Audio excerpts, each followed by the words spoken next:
Well, hello and welcome back to Read Becca. We are back here for a book haul. I think I have been very measured in my book buying this year. This is, I believe, only my second book haul of the year, but it is a very voluminous book haul as a result of being summer, and that means summer Friends of the Library sale. There's a massive event at an arena nearby where they just fill it full of books.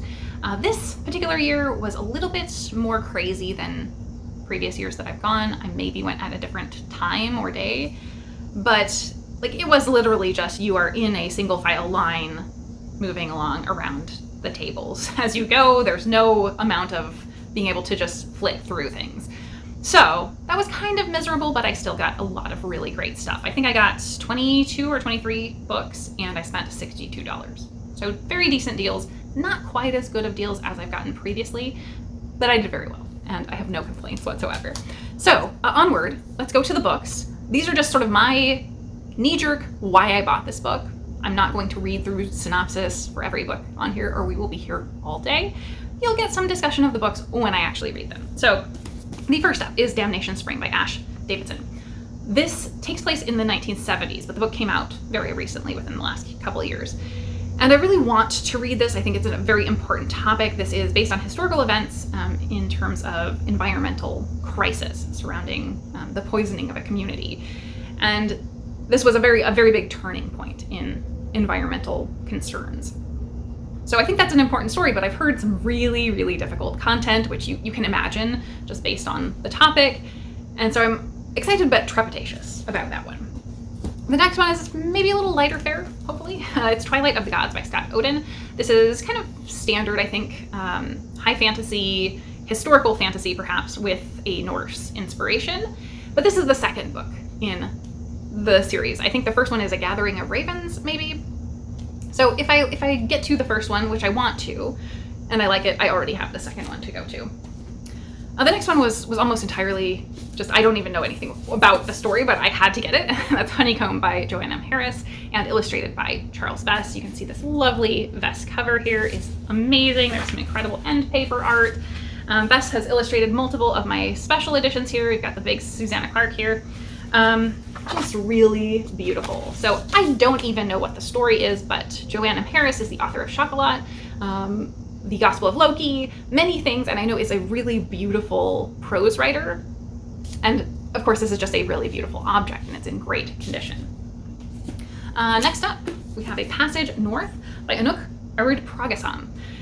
This one is, I don't entirely know the story. I think this is about a Sri Lankan character and a Sri Lankan author as well, who has heard someone important to them has died and is returning somewhere in Sri Lanka, I believe, in order to deal with that situation. So I think this is going to be like a slow, melancholic lit-fic type novel.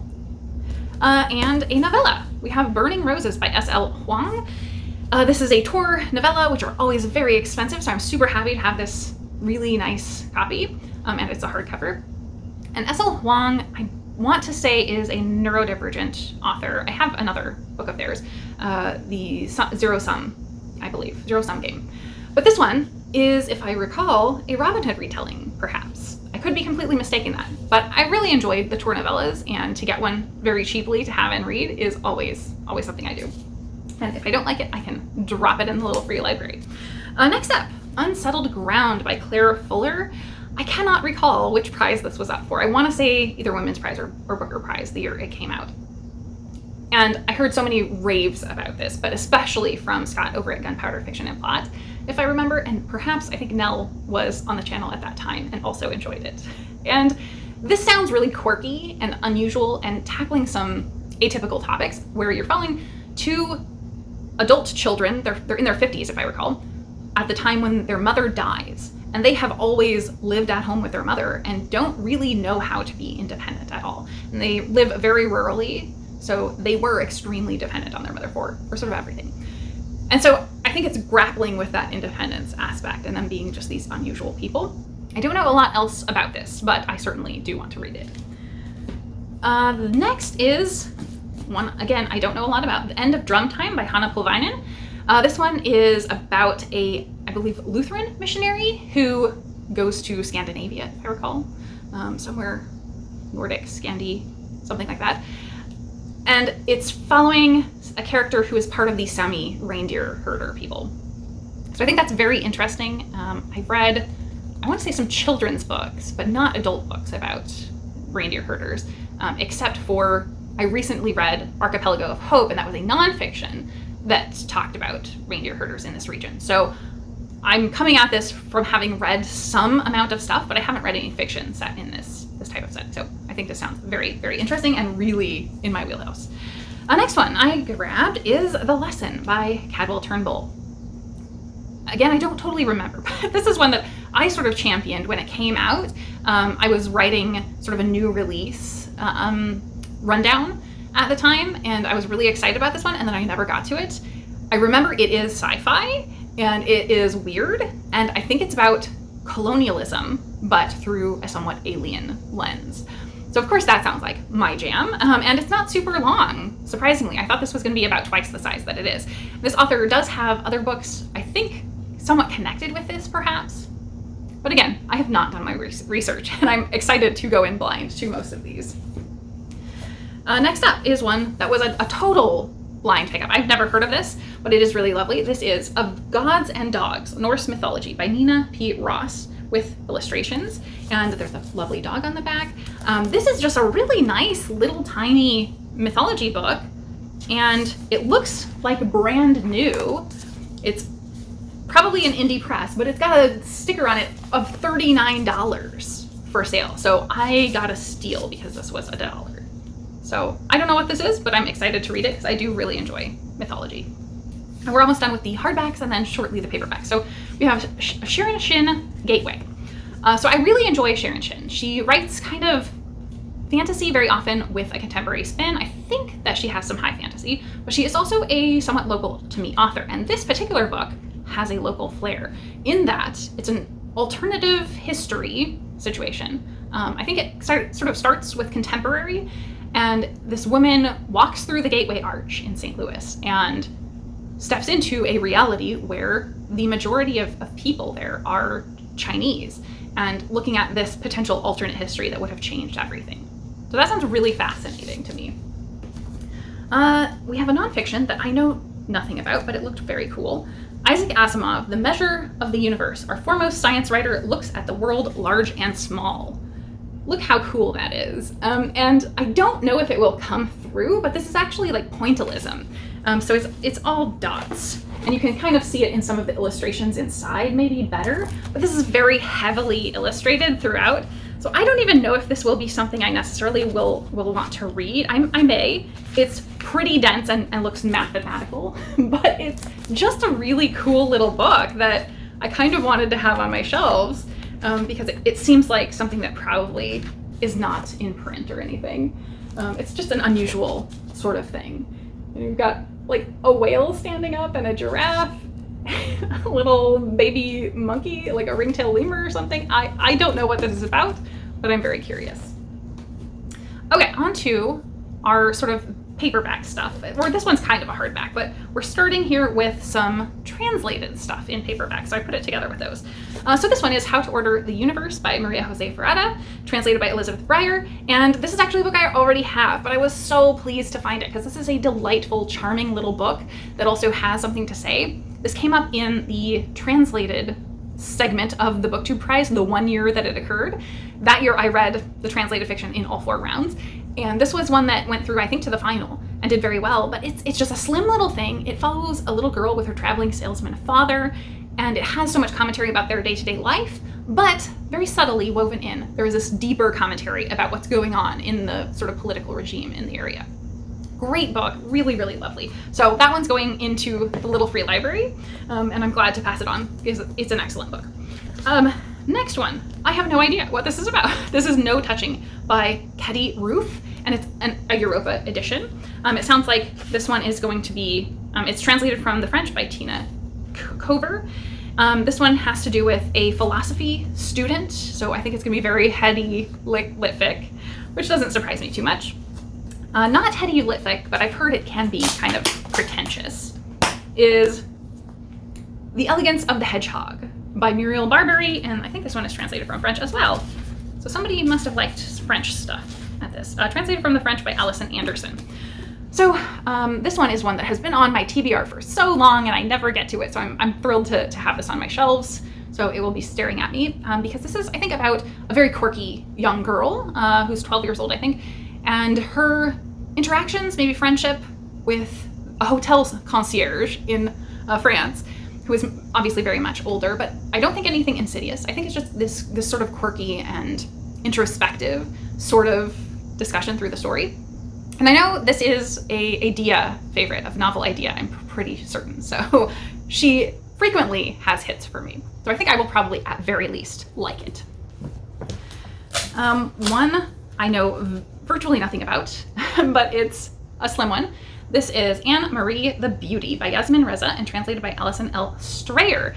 Weirdly, I picked this up at the sale, and then I noticed this was included in the Seven Stories Press sale going on for Women in Translation Month as well. So it's a short one I might be able to get to by the end of this month, perhaps.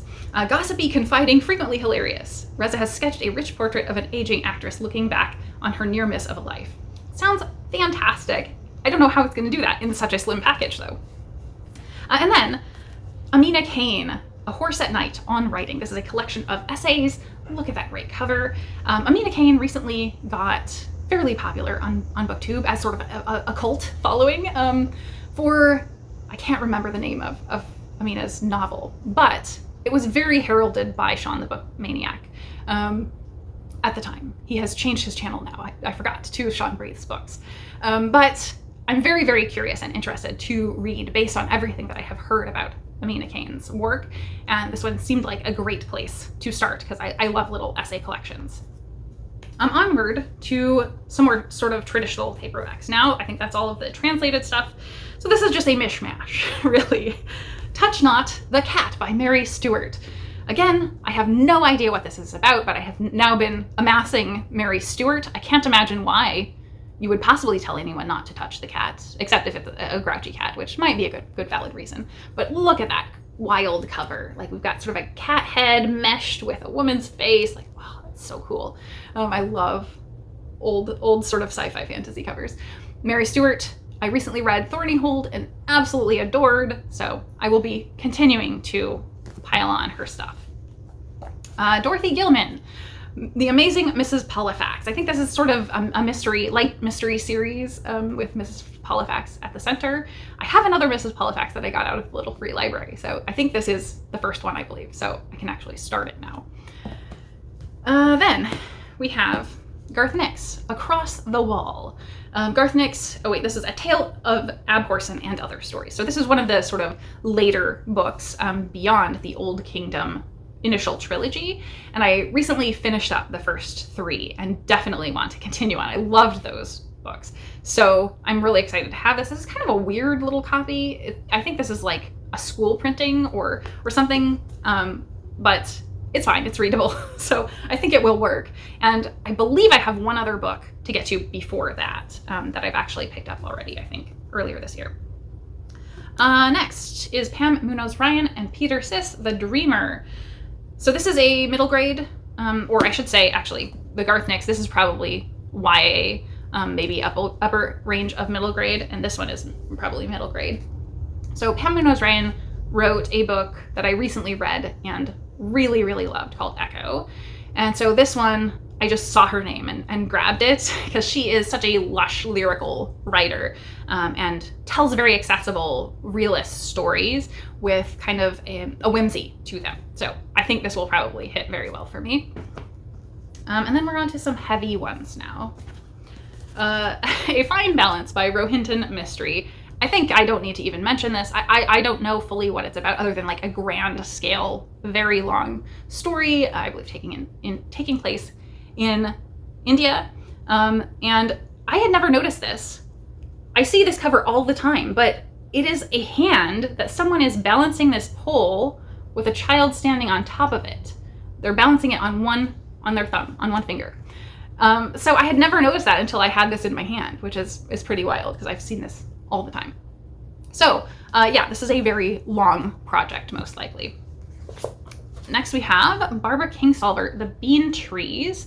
And I don't know for sure, but I think this is in the same universe as Poisonwood Bible or series setting, something like that. I believe it follows along from that. Perhaps one of the girls that is in that, which I have not read, but I keep picking up Barbara Kingsolver as well on the assumption that I'm gonna love her work, and I haven't read any of it.